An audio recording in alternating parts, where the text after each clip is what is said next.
بالتسليم. রবিউল এসে গেলে না বলছি এসে গেলে না সরি কে কে কাছে রে জানি বহুত রক্ত কথা লাগছে নাকি না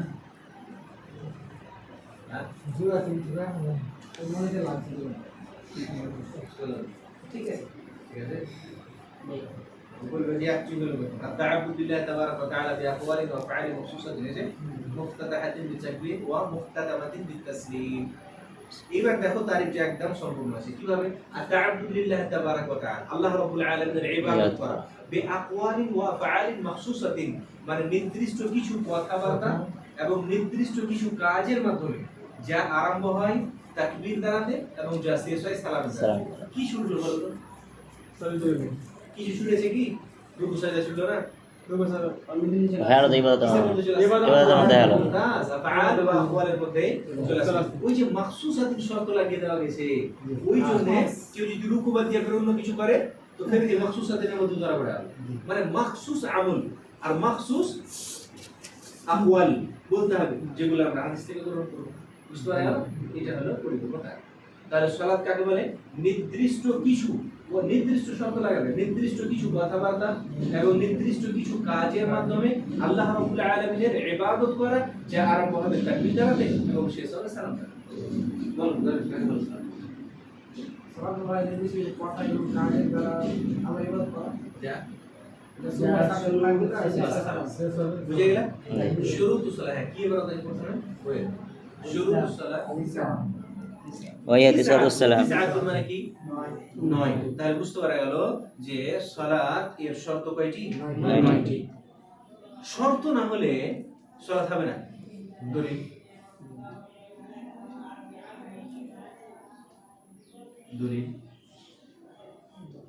ওই যে তোমরা মনে করো সবাই পড়েছে এটা মিশকাত বালাও বুলবুল মারাম বালাও তিরমিজি বালাও বুখারী বালাও দাওরা বালাও দু তিনবার করে পড়লে কয়দিন আগে পড়লে লা ইয়াকবালুল্লাহু সালাতা আহাদিকুম ইলা আহদাথা হাত্তা ইয়াতাওয়াজ্জা লা তো বল সালাত বিগাইরি তাহুরি আচ্ছা আচ্ছা বুঝতে পারা গেল যে আল্লাহ রাব্বুল আলামিন কাউকে সালাত কবুল করবে না যতক্ষণ পর্যন্ত ও তাহারাত ওযু না করবে ওযু না করবে তো ওযু না করলে সালাত কবুল হবে না তার মানে ওযুটা হচ্ছে সালাতের শর্ত ও শর্ত না থাকলে সালাত হবে না দলিল হলো তো সালাত এর জন্য শর্ত আছে শর্ত টোটাল কয়টা হলো 9টা প্রথম ইসলাম ইসলাম এর লম্বা ব্যাখ্যা আছে বলবো সবাই বলবো পড়ো প্রথমটা পড়ো কোটে পড়ো الإسلام هو العقل والتمييز الحدث إزالة النجاسة وستر العورة ودخول الوقت এরকম আছে আর কিছু নেই আশ-শারতুল আউয়াল আল ইসলাম ওয়া যিদ্দু আল কুফর এটা প্রথম গুণ আছে ওই ও তারপরে তো গুণাটি পড়তে হবে الشرط الأول الإسلام وضد الكفر والكافر عمله مردود ولو عمل أي عمل والدليل قوله تعالى إلى آخر الآية শুনো আশ-শারতুল আউয়াল প্রথম শর্ত আল ইসলাম ইসলাম মানে কি ইসলাম মানে শান্তি ওকে কি হতে হবে মুসলিম হতে হবে কাকে মুসলিম হতে হবে যে নামাজ পড়বে যদি একটা মানুষ মুসলিম না হয় তাহলে কিন্তু ওর আমল কবুল হবে না বলছি কেন এটা কথা বললাম সবাই তো জানে এটা তারপরও কেন বললে বলছি ওয়া যিদ্দুহু আল কুফর যিদ মানে কি উল্টা অপোজিট মানে যার যিদ উল্টা হচ্ছে আল কুফর ওটা হচ্ছে আল ইসলাম মানে একটা মানুষ এর নামাজ কবুল হওয়ার জন্য শর্ত হচ্ছে ওকে মুসলিম ওয়াল কাফির আমালুহু মারদুদ এর কারণ কি দুনিয়াতে যত কাফের আছে ওরা যতগুলো আমল করুক না কেন সব আমল ওদের কি মারদুদ কবুল হবে না ওয়ালা দুয়া যদি করে গ্রহণ হবে না যদি ওরা মাজলুম হয় তাহলে ওদের মাজলুম হওয়ার কারণে ওই দোয়াটা কবুল হবে কিন্তু আর দুআও হুয়া আল ইবাদা যে বলা হয়েছে ওটা সমঝি না ওই হাদিস সমঝি না মাজলুমের জন্য ওটা কবুল হবে ওয়ালাউ আমিলা আই আমাল যদি যে কোনো আমল ওরা করুক না কেন ওদের কোনো আমল কবুল হবে না দলিল মা কানা লিল মুশরিকিন আন ইয়ামুরু মাসাজিদ আল্লাহ মুশরিকিনদের জন্য এটা প্রযোজ্য আর উপযুক্ত নয় যে ওরা তৈরি করুক নির্মাণ করুক কি বা আবাদ করুক মাসাজিদ আল্লাহ, আল্লাহর মসজিদকে, শাহিদিন আলা আনফুসিহিম, যদি ওরা নিজেরাই সাক্ষ্য দিচ্ছে নিজের উপরে যে বিল কুফর, ওরা কি কাফের, উলাইকা হাবিতাত আমালুহুম, ওদের যত আমল আছে সব নষ্ট হয়ে যাবে, ওয়া ফিন নার হুম খালিদুন, এবং ওরা চিরস্থায়ী কোথায় যাবে? জাহান্নামে যাবে। ওরকম ভাবে তারপরের আয়াতটাও আসে। এইবার বলবো না ব্যাখ্যা আছে। যতগুলি আমল মানুষ করবে ওর জন্য শর্ত হচ্ছে শাহাদাতু আল্লা ইলাহা ইল্লাল্লাহ। যদি কোনো মানুষ শাহাদাতু আল্লা ইলাহা ইল্লাল্লাহকে না মানে তাহলে কিন্তু কোন হালাতে ওর কোন আমল কবুল হবে না। লা ইলাহা ইল্লাল্লাহ এটাকে মানার জন্যও শর্ত আছে। আছে কতটি আছে? 7টা আছে। কালেমা শাহাদারও শর্ত 7টা আছে। তো একটা মানুষের সালাত কবুল হওয়ার জন্য ওকে মুসলিম হতে হবে, তার মানে ওর মধ্যে এটা শর্ত থাকতে হবে যে ও শাহাদা লা ইলাহা ইল্লাল্লাহ পড়েছে। আর শাহাদা লা ইলাহা ইল্লাল্লাহ পড়ার জন্য ফের 7টা শর্ত আছে।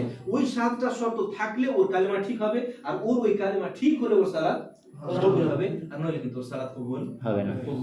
এর কারণ কি? এর কারণ হচ্ছে যে দুনিয়াতে যতগুলি আমল আছে সব আমল কবুল হওয়ার জন্য শর্ত হয়েছে। সবগুলো নতুন লাগছে নাকি? সবগুলো নতুন লাগছে কি? দিন কি পড়লি?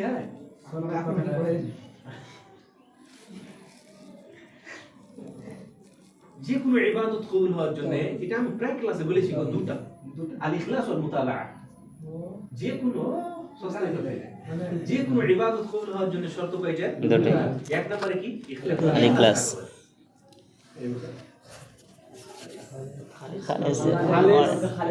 খালিস করা মানে আল্লাহ তাআলা আল্লাহকে সন্তুষ্ট করার জন্য কোনো কাজ করতে হবে। একটা মানুষ যদি মুসলিম না হয় তাহলে ও আল্লাহ কি বুঝে?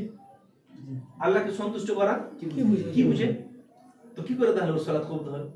একটা হিন্দু মানুষ ও গরিব মানুষকে খাইয়ে যাচ্ছে, কোটি কোটি টাকা দান করছে, ওর কবুল হবে না? হবে না। কেন হবে না? ওর মধ্যে তো ইখলাস নেই, ও তো ইখলাসই বুঝে না। আল্লাহকে সন্তুষ্ট করার জন্য করতে হবে। ও তো আল্লাহ কি মানলে রাখো, চিনলে রাখো, জানলে রাখো। তো কি করে তাহলে ও মুখলিস হবে? আর মুখলিস না হলে ওর ইবাদত কবুল হবে না। দ্বিতীয় নম্বর কথা, ওয়াল মুতাবা, আমল কবুল হওয়ার জন্য কি হতে হবে? অনুসরণ করতে হবে। মুতাবা মানে আল্লাহর রাসূলের ইত্তেবা করতে হবে, যেভাবে আল্লাহর রাসূল বলেছেন। একটা মানুষ যদি রবির মুসলিম না হয় কি করে জানবে যে আল্লাহর রাসূল কিভাবে ইবাদত করতে বলেছেন, কিভাবে সালাত আদায় করতে বলেছেন? তো যে কোনো ইবাদত কবুল হওয়ার যে দুইটা শর্ত, ওই দুইটাই শর্ত তো পাওয়া যায় না কার মধ্যে? অমুসলিমদের মধ্যে। তো কি করে তাহলে অমুসলিমের আমল কবুল হবে? পরে দান করে দেয়, গ্রহণ করে দেবে, মাটি দিয়ে মাদ্রাসা হ্যাঁ করে গ্রহণ করা যাবে। ওটা তোমার লাভে লাগলো, কিন্তু ও কোনো লাভ হবে না, তোমার লাভ হবে। তো এটা যে মসজিদ মাদ্রাসার কথা বললেন, তাহলে এটা উল্টা হয়ে না, যদি ফের মুসলমান যে দিয়েছে তখন যে ফেরিয়ে দিয়েছে, এই যে কারণ অনেকে তারা দিয়ে একটা মাছিও যদি হয় যে একটা নাল মেরে দিতে হবে, এটা কেমন হচ্ছে তাহলে? করতে মারা গেলে ওরা দিছে টাকা চাইছে, এই যে গাড়ি দিয়েছে টাকা দাও, এ মাদুর তুমি যখন ওর নিয়ে প্রতিমার সামনে দিবে বা প্রতিমার নামে দিবে, তখন এটা তোমার শিরক হলো, ওরাকে সাপোর্ট করা হলো। ওরা যখন তোমাকে দিবে, তো আমি বললাম যে নেওয়া যাবে। কেন নেওয়া যাবে? যে দান করা উচিত আসলে কার জন্য? আল্লাহর জন্য। হিন্দু হোক, মুসলিম হোক, কাফের হোক, খ্রিস্টান হোক, দান করা উচিত কার জন্য? ও তো আল্লাহর উদ্দেশ্যে দান করছে, আল্লাহর জায়গাতেই দান করছে। যেহেতু ওর উদ্দেশ্য ইবাদতের না, ওর মধ্যে শর্ত পাওয়া যায় না ইসলামের, সেহেতু ওর দানটা ইবাদত হিসেবে কবুল হচ্ছে না। কিন্তু আমরা নিতে পারি তো, যে কোনো মাল মূলত খরচ করা উচিত কাকে খুশি করার জন্য? আল্লাহ। আর আল্লাহর জন্যই তো ওর মালটা খরচ হচ্ছে। খরচ আমরা নিয়ে করব এটা ঠিক আছে, কিন্তু ওর ইবাদত হিসেবে এটা কবুল হচ্ছে না। কেন? যে ওর মধ্যে দুটো শর্ত পাওয়া যায়। বুঝতে পারলে না? এবার কথা হলো কি, এটা কথা এখানে বলার কারণ কি? কোনটা কথা? মুসলিম কথা হলো। এর মানে হলো জামির, যতগুলা দুনিয়াতে, নতুন কথা বের হয়েছে, যতগুলা দুনিয়াতে মুসলিম আছে তোমার এলাকাতে, যাদের উপরে কাফেরের হুকুম লাগবে ওর নামাজ কবুল হবে। এর মানে এবার তুমি ভাবো, তোমার এলাকাতে যে লোকগুলা 5 ওয়াক্তে নামাজ পড়ে না, ওরা যদি ঈদের নামাজ পড়ে তো কবুল হবে না? হবে না। শর্ত অনুযায়ী বলো। হবে না। হবে না। কিন্তু তুমি যদি এই পড়াটি না পড়ো, তখন তোমাকে কেউ জিজ্ঞাসা করলে তুমি বলবে কি? এখন আমার কথাটা কি বুঝতে পারলে? জি যে লোকগুলা 5 ওয়াক্তের নামাজ পড়ে না, আল্লাহ ভালো জানে জুমার নামাজ কবুল কবুল হবে কি হবে? হবে না? হবে না বলো তো? হবে না। কেন হবে না? ও তো কাফির। আর কাফিরের সালাত কবুল হবে না। সালাত কবুল হওয়ার জন্য আমরা পড়লাম টোটাল কয়টা শর্ত? 9টা। এক নম্বরে কি? ওকে মুসলিম হতে হবে। যখন একটা লোক 5 ওয়াক্তের নামাজ পড়ে না, তো ইত্তাফাকাল উলামা আলা কুফরিহি, উলামাগণ তো মুত্তাফিক আছেন ও কি হবে? কাফির হবে। তো ও যখন কাফির হয়ে গেল, তো ওর জুমার নামাজ কি করে পড়বে? এটা ভিন্ন কথা যে আমরা ওকে বাধা দিব না, যে ভাই তুমি জুমার নামাজ পড়তে আসিও না, বাধা দিব না। যদি আমরা বাধা দিই, তাহলে আমরা তখন ফের অন্য হুকুমে চলে আসবো, যে আল্লাহর রাস্তায় বাধা দেওয়ার হুকুমে চলে আসবো, মানুষকে মসজিদ থেকে নিষেধ করার হুকুমে চলে আসবো। কিন্তু ওই লোকটার নামাজের কথা আমরা কি বলবো? ওর নামাজ কবুল। দলিল ما كان للمشركين أن يعمروا مساجد الله شاهدين على أنفسهم بالكفر أولئك حبطت أعمالهم وفي النار هم خالدون একটা হাদিস আছে কারা যে নামাজ পড়ে দেখো শিরক করা আছে, নামাজ পড়ে নামাজ পড়ে আলাদা কথা, শিরক তো করে না। شاهدين على أنفسهم بالكفر شاهدين على أنفسهم بالكفر ওরা নিজেকে নিজেকে কি প্রমাণ করে না যে আমরা কাফের? তুমি ওকে বলছো ভাই 5 ওয়াক্ত নামাজ পড়ো, নামাজ না পড়ে হ্যাঁ এটা পাপ করে ওইটা পাপ করে, ও তো প্রমাণ করে দিছে আমি কাফের। বুঝতে পারলে? যারা এই নামাজ পড়ে না খালি ইয়ার শুক্রবারে পড়ছে, তো একটা হাদিস আছে যে এক জুমা আরেক জুমাতে গুনাহ মাফ হয়ে যায়। শরীয়তকে বোকা পেয়েছে ও। ওটা কাদের ক্ষেত্রে বলা হয়েছে? ওটা তো কই রে আছে যারা মানে 5 ওয়াক্ত নামাজ পড়ে না করতে। 5 ওয়াক্তের সালাত। এরপরে অনেকগুলা পাপ গুনাহ হয়তো হয়ে গেছে, মাফ হয়নি। ওটা ওই লাস্টে হাদিসটা তিন মতের কাবায়, হ্যাঁ হাদিসটা লাস্টে হাদিসটা তিন মতের কাবায়, মানে বড় গুনাহ থেকে বেঁচে থাকবে। ইদা জিতুনি বা বিলাল কাবায়। এটা তিন মতের কাবায়, বুঝতে পারা গেল? লাস্টে একটা টুকরা খানা হয়। তো এটা বাক্য লিখে রাখো।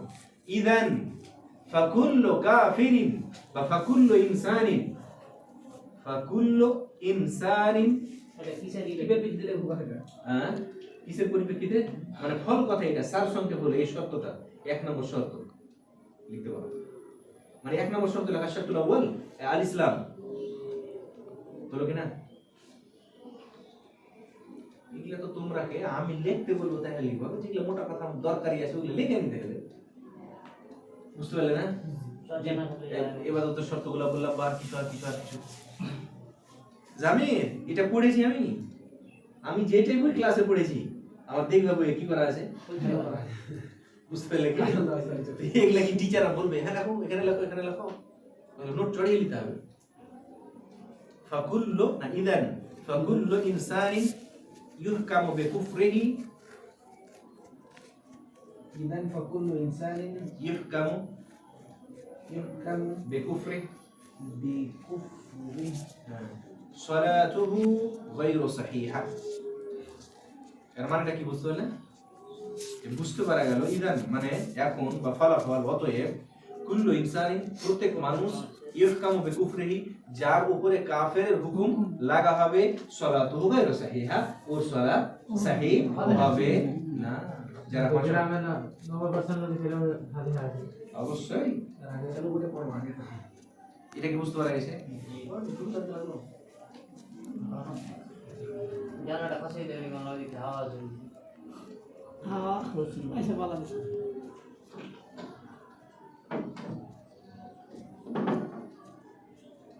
এটা খুলো তো একটু হাওয়া আসবে, হাওয়াটা পাস হয়ে যায় হাওয়া। বুঝতে পারা গেছে? 1 নম্বর শর্ত বুঝতে পারলেন তাইলে? আসানি 2 নম্বর আল আকলু। আকলু মানে কি? জ্ঞান। বুদ্ধি।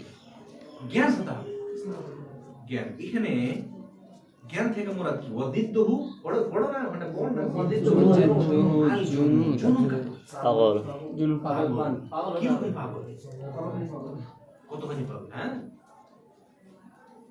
কি রকম পাগল? ইসমাইল পাগল মাথার উপর দিয়েছে না, মাথার ভিতরে ঢুকছে? ঢুকছে? ঘেরো ঘেরো বানটান দিয়ে ঘেরো চেন্দি। ওয়াদিদ্দহু আল জুনুন, জুনুন মানে কি? পাগল। যেই সময় সালাতের সময় হবে ওই সময় ওর আকল ঠিক থাকতে হবে। ওকে পাগল সারা খাই যে কুঞ্জল আসছে যে জি যে কোনো কারণে হোক না কেন ওর আকলের উপরে যদি পর্দা পড়ে যায় তাহলে ও চলে আসলো জনুনের হুকুম। যেরকম মদ খেলে নাকি এটা ফেরেশতা লাভ আছে জি আমি তো মদ খেললাম জি। যেরকম ধরে নাও এমনি পাগল হয়ে গেছে, অনেকগুলো পাগল ঘুরে পড়েছে। জি জি এমনিতে ধরো কেউ কোনো কারণে বেহুশ হয়ে গেছে, হয় না? জি ভাই একটা মানুষ হয়তো কি হলো যে মাগরিবের 10 মিনিট আগে বেহুশ হয়, আর বেহুশ হয়েই থাকলো এসা পর্যন্ত, মাগরিবের সালাতুর উপরে নেই, ওগুলো পড়তে থাকবে হুঁশ হইলে তারপরে পড়তে হবে। জি না।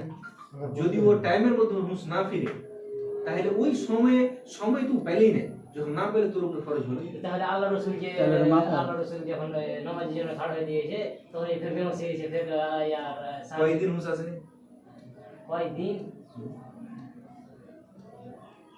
ফের সঙ্গে সঙ্গে চলে আসেনি, তো কিছুক্ষণ আসে ফের চলে এসে আসে ফের যখন চলে এলো তার মানে হুঁশ থাকলো কিনা কিছুক্ষণ ফরজের তোর উপরে হয়ে গেল। সময় আছে হ্যাঁ। সময় আছে দেখো এমাদুর, এখন ধরো আসরের টাইম আছে চলছে তো, তো আমি এতক্ষণ বেহুশ ছিলাম, ফেললাম আসরের টাইম হয়েছে, আমি বেহুশ হয়ে গেছি আসরের আগে, কিন্তু এখন আমার 10 মিনিটে লেগে জ্ঞান ফিরলো কোন অবস্থায়? আসরের টাইম চলছে, মানে এখন আমার তো ফরজ হয়ে গেল। এখন ফের যদি আমি বেহুশ হয়ে যাই তো ফরজ থেকে গেল।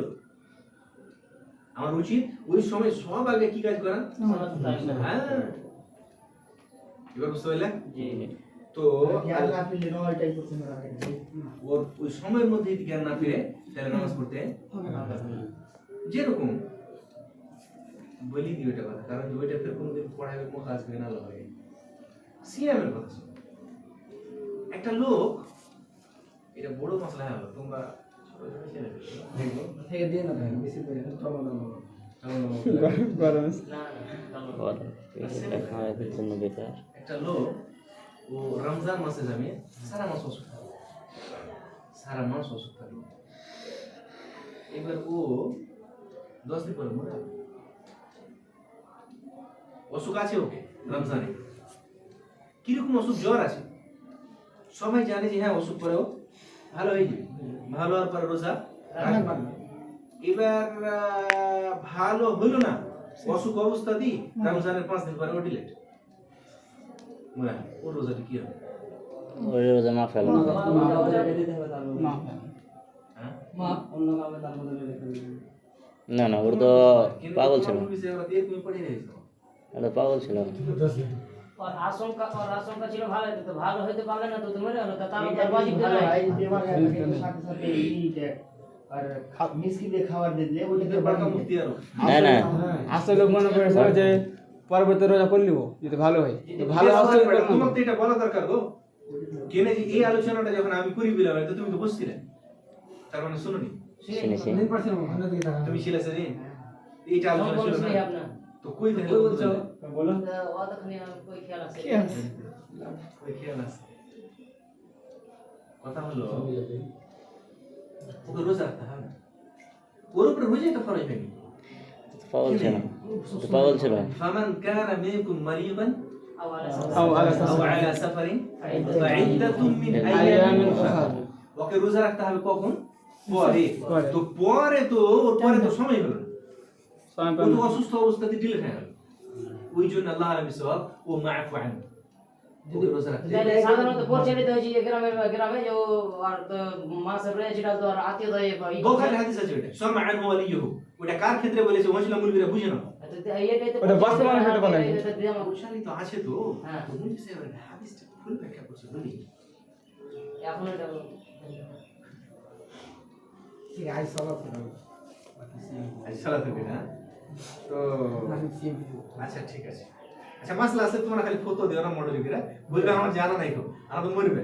জি জি আল আকলু ওয়া দিদ্দুহু আল জুনুন, জুনুনটা বুঝতে পারলে? জি যে কোনো কারণে হোক না কেন, যে কোনো কারণে ও জ্ঞান হারিয়ে গেলে প্রসেস মারফুউন আনহু আল কালাম, এই জন্য যে ওর কাছ থেকে কলম উঠে না, উঠে না হয়েছে। কলম উঠে না হয়েছে, আর মানে তখন হবে ওই সময়ে হাত্তা ইয়াফিক, মানে না ফিরবে যতক্ষণ পর্যন্ত জ্ঞান না ফিরবে।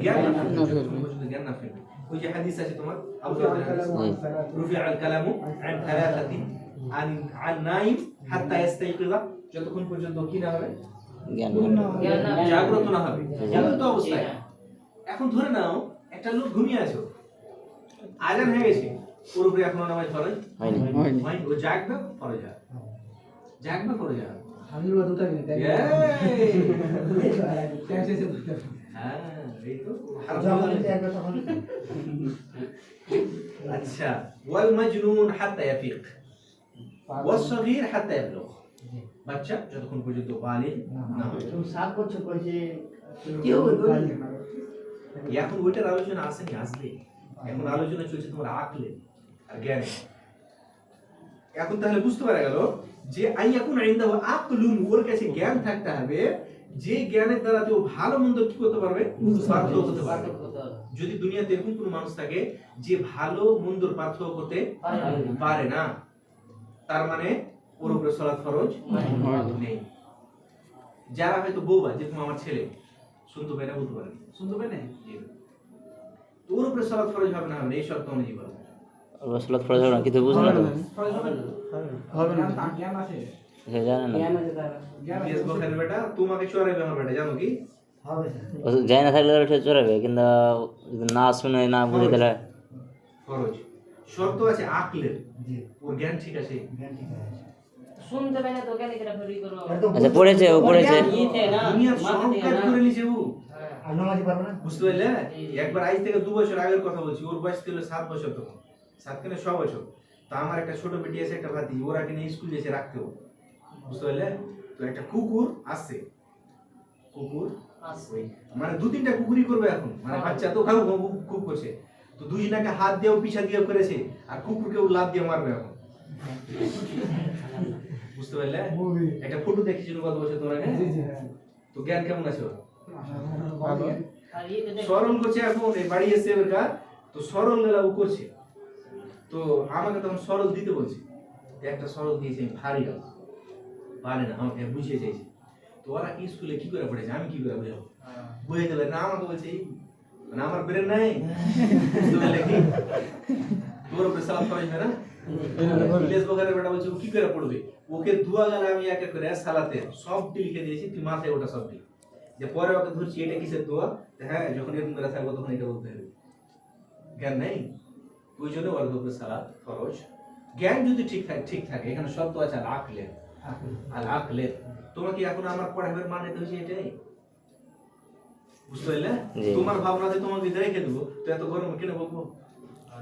আলা আকলু, বুঝে নিলে? জি। তাহলে আইয়াকুন ইনদাহু আকলুন ইউমাইয়িজু বাইনা মা ইয়াদুররুহু ওয়া মা ইয়ানফাউহু, যে ওর লাভ লসের পার্থক্য বুঝতে পারবে, তাহলে ওর উপরে সালাত ফরজ হবে।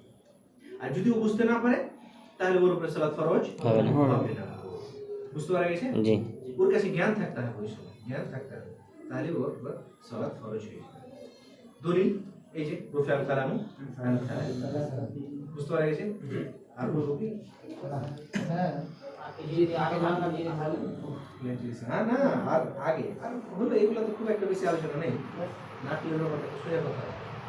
এটা বড় প্ল্যান ছোট আছে এটা বড় ছোট আছে, হ্যাঁ? বাড়িতে আমি মজুরি রাখি দেবো। বড় তো না, ওটা বড় তো। التمييز وجده الساقي التمييز আছে? জি। التمييز وجده التمييز وضده الصغر الصغر وحده حده 7 سنين ثم يوم بالصلاة। 3 নম্বর শব্দ হচ্ছে আত-তাময়িজ। তাময়িজ মানে কি? তাময়িজ মানে কি? তাময়িজ মানে সাধারণত হয় পার্থক্য করা। তাময়িজ করতে পারছে না, পারে না, এর মধ্যে আর ওর মধ্যে, কিন্তু ওটাকে আমি বললাম আকলের মধ্যে, তাহলে এর মানে আলাদা হবে। ওই জন্য তোমার মুসান্নিফ রাহিমাহুল্লাহ উনি একটা কথা সঙ্গে লিখে দিয়েছেন, কি ওয়াজিদতুহু আস-সিগার, মানে যার উল্টা হচ্ছে সিগার, তো সিগারের উল্টা কি? কবির। তো এখানে আত-তাময়িজ বলতে আর কি বুঝতে পারলে না? জি জি তোকে কবির হতে হবে। কবির বলতে কত বড় হতে হবে? তোমার মুসান্নিফ এটাও লিখে দিয়েছে, ওয়াহাদুহু 7 সিনিন। কয় বছর? 7 বছর যদি হয়, তাহলে ওকে সালাত পড়তে হবে, বলতে হবে। সুম্মা ইউমারু বিস-সালাত, তারপরে বলতে কি, যে সুম্মা ইউমারু কখন? 10 সিনিন, যখন 10 বছর হবে, বিস-সালাত, তখন ওকে সালাতের হুকুম করতে হবে। ওই জন্য তুমি হাদিসে কি পড়েছো, মুরু আবনাকুম বিসসালাতি লিসাবঈ সিনিন, যখন 7 বছর বয়স হবে তখন ওকে সালাত পড়তে বলো, ওয়াদরিবুহুম আলাইহা লিআশর, আর যখন ওর বয়স 10 বছর হবে না পড়লে ওকে মারো, ফাররিকু বাইনাহুম আল মাদাজি, আর ওদের বিছানাকেও তখন আলাদা করে দাও। এর মানে যখন একটা বাচ্চার বয়স 7 বছর হবে তখন ওর উপরে কিন্তু সালাত ফরজ হয়ে গেল, কিন্তু মনে রাখতে হবে ফরজ না, বলতে হবে, ওকে বলতে হবে, মানে বলতে হবে বলতে কি যে এটা শর্ত, 7 বছরের নিচে কেউ যদি সালাত আদায় করে কিনা তাহলে ওর সালাত হবে না। ওইটা পরের গল্প, পুরাতন যুগে যা শুনেছো সব গলাই ঠিক না, জি না পড়ছে, এখানে পড়া হচ্ছে ট্রেনিং এর জন্য। এইটি তুমি শর্ত করছো, সোজা কথা, শর্ত আর মানে কি বললাম, সরকারের কোনো মাসি নেই। নামাজি নেই, যখন ওর 7 বছর বয়স হয়নি, বাচ্চারা বলছিলাম মারা গেছে। এখানে কোনটা 7 বছর কমের বাচ্চা আছে দেখো, 7 বছর কম হলে দেন বুদ্ধিটা কোথায় গেল? না তো ওয়াহাদু সালাসিন বলে দিয়েছেন তো, অবশ্যই তুমি হাদিসটা কি দেখলে, ওমরু আবনাকুম বিসসালাতি লিসাবঈ, আবু দাউদ হাদিস নম্বর 495। তো হ্যাঁ, কিন্তু একটা জিনিস, লাইসা আলা সাবিলিল ইজাব, ফরজ না, এটা শর্ত, কথাটা বুঝো, এটা শর্ত। যদি কেউ 7 বছর 8 বছর বয়স হয়ে যায় নামাজ না পড়ে তো গুনাহ হবে, এটা হলো শর্ত, এটা হলো শর্ত নামাজ কবুল হওয়ার জন্য। কিন্তু 7 বছর বয়স হয়ে গেলে যে ওর সালাত, 7 বছর বয়স হয়ে গেলে যে ওর উপরে সালাত ফরজ হয়ে গেল, এটা কথা না, এটা সালাত কবুল হওয়ার জন্য শর্ত। ওই জন্য আমি বললাম যে লাইসা আলা সাবিলিল ইজাব, এটা ওয়াজিবের দিক দিয়ে না যে ওর উপরে 7 বছর বয়স হয়ে গেছে তার ফরজ হয়ে গেছে না, লিআন্নাল উজুব ইননামা ইয়াকুনু বা'দাল বুলুগ, এই জন্য যে সালাত ফরজ হয় বা'দাল বুলুগ, কখন বালিগ হওয়ার পরে, কিন্তু বালিগ হওয়ার আগে 7 বছর বয়স না হলে ওর সালাত কবুল হবে। এটা এমন তো হতে পারে যে 10 বছর মানে 10 বছর মানে যখন খরচ হলো তখন যদি প্র্যাকটিক্যাল করে, আমরা হয়তো ওটা শিখিনি, 10 বছর যদি প্র্যাকটিক্যাল করে তাহলে কেমন হবে? তখন তো প্র্যাকটিক্যাল করে শিখতে হবে ওকে, যে 7 বছরে না করে ওটা করছে, শিখছে, 10 বছর যদি শিখে, এই জন্য তো ওকে পূর্বে করছে নাকি, খরচ হওয়ার পূর্বে ওকে প্র্যাকটিস করা হচ্ছে। কিনে যে সাধারণত এর বালিগ কখন হয়, এটা একটা প্রশ্ন, এই নিয়ে তো আমাদের অনেক ইখতিলাফ আছে। জায়গা পরিস্থিতি হিসাবে বলেছে, জায়গার প্রভাব আলাদা, মানে দৌড়া ক্লাস কয় বছর ইবনে উমরকে আল্লাহ রাসূল যুদ্ধে অনুমতি দিয়েছিলেন, যেদিন এটা হাদিস পড়াই আমি এই মাসলাটা হালকা বলেছিলাম, মনে আছে? আর কোন তোমাদের ক্লাসে বলে ওই তোমার আসে, আরে আর খেপা জি ওই যেই দিন পড়লে না হযরত উমরকে আল্লাহ রাসূল সাল্লাল্লাহু আলাইহি ওয়াসাল্লাম বদরে পারমিশন দিয়েছিলেন, উহুদে দিয়েছিলেন, কিসে দিয়েছিলেন? হ্যাঁ সলাহ আমি এখন অবধি তোমাকে পড়াইনি, আগামী কাল থেকে পড়াবো। কিসে খান্দা হিজরত হয়েছিল? 5 হিজরত। তো 5 হিজরতে যখন পারমিশন দেয় তখন ওর বয়স কত ছিল? 12 এদের সব মনে রাখবে বলে 12 লাগে, 15 কত? 15 বছর। আর সেই দিন আমি এটা কথা তোমাকে বলেছিলাম যে এটা হাদিস থেকে দলিল নিয়ে অনেকে বলছে যে বালিগ হওয়ার জন্য শর্ত হচ্ছে 15 বছর, এটা কথা বলিনি? হ্যাঁ, এগুলো ছেলে পেলে কি ফেকা পড়ে যাবে, মনে থাকবে, কথাটা কি বুঝতে পারা গেছে? জি। তো এটা ইখতিলাফ আছে, আল্লাহ রাজিহ বল যেটা বলা হয়েছে কিনা, যেটা টাইমের সাথে নির্দিষ্ট না করে এটা কেমন হচ্ছে না, এই যে ভালো গেছে একটা মশলা। 40 বছর বয়সে মশলা খাচ্ছে। কেউ বলছে যে স্বপ্ন তো সবে সবচেয়ে বালিগ না আর বালিগের সবচেয়ে বড় আলামত হচ্ছে স্বপ্ন দোষে। কেউ কেউ বলছে আমার এত বছর 40 বছর আমার এখন পর্যন্ত স্বপ্ন দোষ। ভাই তুই বিয়ে করেছিস? ওকে বলবে তুই বুয়ার কে হয়ে যাইছিস তখন ওর স্বপ্ন দোষ হয় না, স্বপ্ন দোষ না হয়, দোষটা তো হয়েছে ডাক্তার ওইটা হলো কি যে ইসলামের জ্ঞান না থাকার কারণে ওটা কথা বলছি, ওরা ভেবে আছে স্বপ্ন দোষ। আবে স্বপ্ন দোষ না বলার মানে হলো যে ইহতিরাম হওয়া, বুঝতে পারা গেল, ও বীর্যপাত হওয়া সে স্বপ্নের মাধ্যমে হোক, আর এমনি মুস্তাকিল লেভেল কা। হ্যাঁ আচ্ছা, তো 3 নম্বর শর্ত কি পড়লে? তো বালিগ হতে হবে, একটু বালিগ হতে হবে, মানে ছোট হতে হবে না। আর এর দলিল হিসেবে তুমি আবু দাউদের হাদিস পড়লে আল্লাহ রাসূল বলেছেন 7 বছর বয়সে হবে তখন এটাই আমরা মনে রাখতে হবে। শর্ত হচ্ছে 7 বছর। যদি 7 বছরের ছোট কোনো বাচ্চা নামাজ পড়ে কোন নামাজ কবুল হবে না। যদি পড়ে আমরা ওকে বাধা দেব না। দিব না। যেরকম কাফেরের ক্ষেত্রে তোমাকে একটা কথা আমি বললাম, ওখানে দান লওয়া যাবে, দান লওয়া যাবে, কিন্তু রাবির কয়েক কিছু বলেছি না, দাওরাতি বলেছিলাম রাবির দুই কিসিম আলীর মতে আর আলীর মতো আলীর মধ্যে 3 প্রকার। তিন কিসিম। ওইটাই আমি বলছি 3 প্রকার।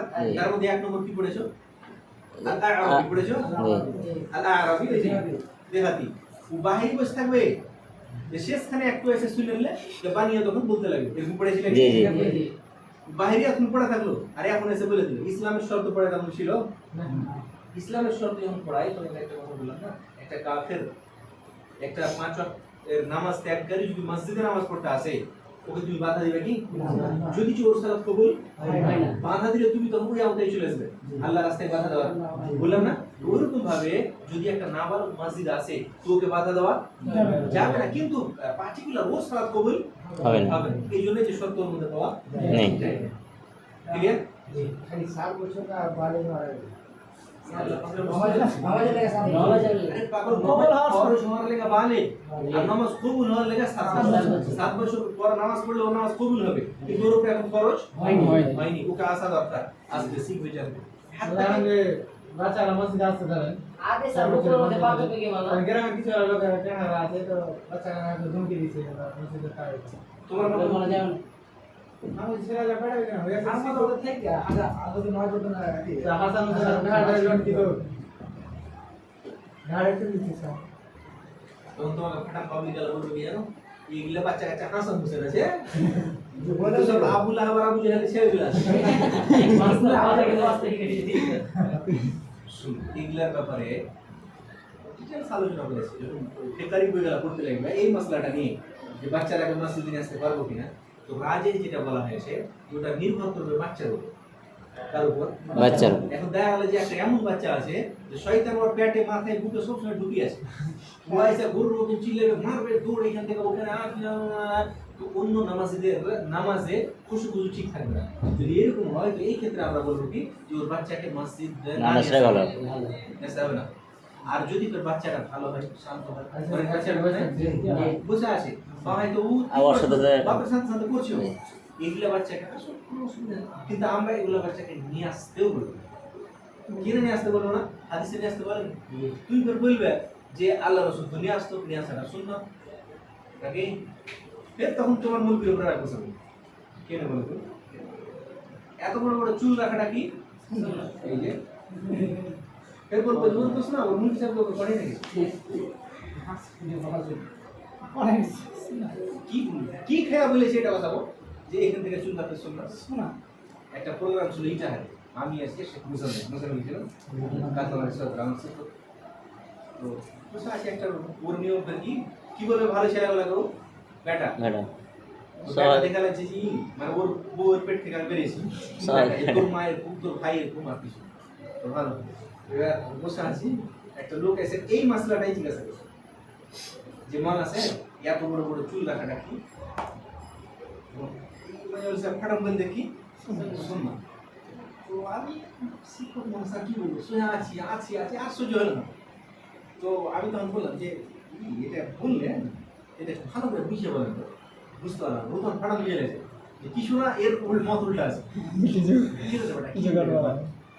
কি হবে কত আপনি এটা বুঝিয়ে বলেন তোর মত কি কত আমার মতে এটা যেটা শুনত না তো কেন শুনলাম না কেন শুনলাম তো আল্লাহ রসুল এখানে আপনি রেখেছে বলে গেল আমি বলছি ও তো আল্লাহ রসুল ওই মসজিদের গলি গলিতে হেঁটে বেড়াতো তাহলে ওগুলো শুন না তাহলে কি তো আল্লাহ রসুল যে স্ত্রীর সাথে কোনো সময় কম্পিটিশন করেছে ওগুলো শুন না আল্লাহ রসুল হাঁটার সময় যে এরকম করে হাঁটতো বা এটা করতো ওইটা করতো সবই শুন না দেখলে কি তাই আমি বলছি এগুলা কিচ্ছু না এগুলা কি কোনো মানুষ যদি আল্লাহ রসুলকে ভালোবাসে এটা করে যে আল্লাহ রসুল এরকম করেছিল আমিও করবো ওই ভালোবাসার লেগে 2-5 দেখি এটা আল্লাহ রসুল ইবাদত মনে করে করতো কি করে এটাকে আমরা সুন্নাত বলে দেবো সুন্নাত উঠে যেটা আল্লাহ রসুল ইবাদত আমি বুঝতে পারলেন না? জি আর যেগুলো আল্লাহ রাসূল এমনিতে রাফ সাফ করেছে এগুলো আর এগুলো সুন্নাত না গো।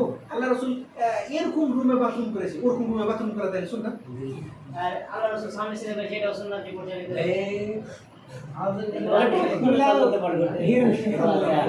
যেগুলো আল্লাহ রাসূল সাল্লাল্লাহু আলাইহি ওয়াসাল্লাম এগুলো আমরা সুন্নাত। ওটা তো বলছি ইয়ার সাথে এটা সামিল করেছে চুলের কথা বলে তো এমন কেউ কইছে সামনে সিধা করা ডান দিকে সিধা করা এটা আল্লাহ রাসূলের সুন্নাত কেউ যদি বাম দিকে এখন কত দেখছি ঘরে ঘরে কোনো মেয়ে ছেলে যে বাম দিকে সিধা করছে বা বাম দিকে সিধা করছে যে তুমি মনে করছো সামনে সিধা করো না ডান দিকে সিধা করো এরপর যা একটা চাষতে বলি সিধা দাও করেছে তবে ছেড়ে দেবো মায়া লোকের মন্তব্যের কথা কেন আল্লাহ রাসূল তো মন্ত আর এরা তো মায়া লোক। না মত লাগে শ্বশুরটা বলেছে যাই হোক আমি যেটা বললাম বুঝতে কি পারলে আমরা যেটাই মাসলা বলবো ভাই প্রয়োজন আমাদের কিসের কিসের জানেন দলিল দলিল আছে বলবো নাই ও ও দুনিয়ার যে কেউ বলবে। আল্লাহ আল্লাহ রাসূল ছাড়া মানবো না। আচ্ছা কেন বললাম এত কি করবে ওই 7 বছর হ্যাঁ তো বাচ্চার ব্যাপারটা বুঝতে পেরেছো তো কেউ যদি বলে ছোট বাচ্চাকে মুসলিম আসা সুন্নাহ ওকেও তখন থাকবে কেউ যদি বলে আল্লাহ রাসূল এর কি বলে যে ওর নাতনি গুলাকে যে না ওরা কেউ তো আর সঙ্গে সঙ্গে আরে সাইন নামের মেয়েগুলাকে ওরাকে তো ভাড়ি নিয়ে নেওয়া করতেন না ভাড়ি নিয়ে নেয় মেয়ে ছেলে ওরা বেটি ছিল অথচ ওরা ভাড়ি নিয়ে নেওয়া তো এগুলা কেউ যদি বলে যে সুন্নাত না এটা সুন্নাত এগুলা সুন্নাত না তাহলে কেউ যদি করে তো করতে পারে জায়েজ আছে ক্লিয়ার এটার ভিতরে তো আল্লাহ 7 বছরের মানে হুকুম করা আর আদেশ করার মধ্যে পার্থক্য কি এই কথাটা কি একটাই না আদেশটা দুরকম একটা হলো আরবি একটা বাংলা বলে একটাই কথা বক্তব্য দিয়ে বলবো যে 7 বছর বয়সে তাকে আদেশ করবে নামাজের জন্য আর যখন 10 বছর বয়সে তাকে হুকুম করবে বাংলা বুঝে না তো করবে কি রে ভাই মানে একটা বাংলা বলছে একটা উর্দু বলছে একটু আলাদা হয় মানে তো বুঝতে হবে মানে এখানে নুরু আছে আর ওইটাই তো আছে আর ওয়াদরিবু আছে 10 বছরে তো মারার কথা আছে জি না গেলে ওকে মারো এই ওয়াদরিবু থেকে দলিল নিয়ে তো অনেক উলামা বলছেন কি জানো একটা বাচ্চার বয়স যখন 10 বছর হয়ে যাবে তখন ওর উপরে নামাজ ফরজ আর নইলে আল্লাহ রাসূল তো মারতে বললেন কেন যদিও অনেকে বলেছেন যে এখানে ওয়াদরিবু এই জন্য বলেছেন তাদিবানি বলেছেন যদিও অনেকে বলেছেন যে তাদিবান আল্লাহ আলাম বিসওয়াব আসলে কি জানো যে ওই সময় কি যে 10 বছরের সাধারণত বাচ্চারা প্রায় সাবালক হয়ে যায় 10-11 বছর হয়ে যায় আমাদের তো হচ্ছে আমাদের এলাকাতে না হয় কারণ সব ঘাস খাওয়া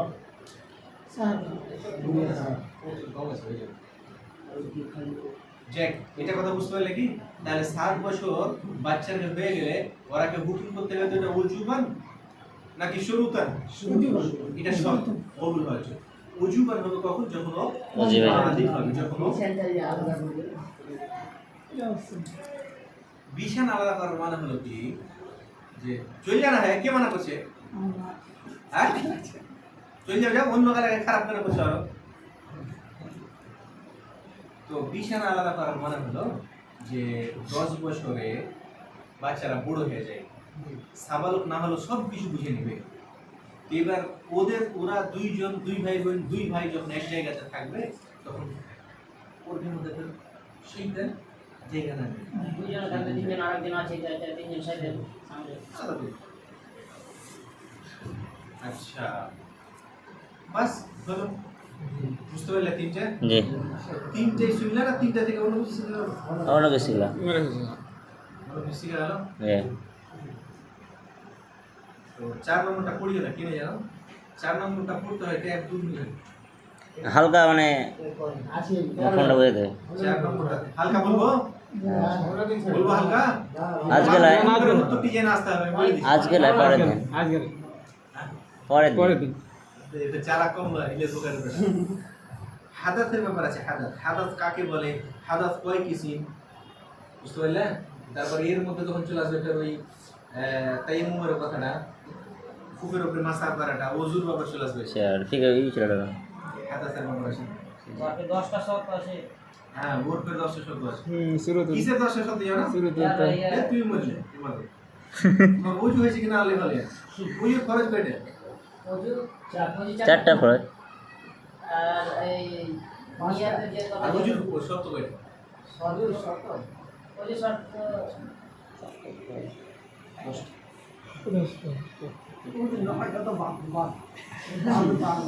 তাইলে হ্যাঁ তোমরা নিজেরা ভাবো যে এখন কোন জায়গাতে দাঁড়িয়ে আছো।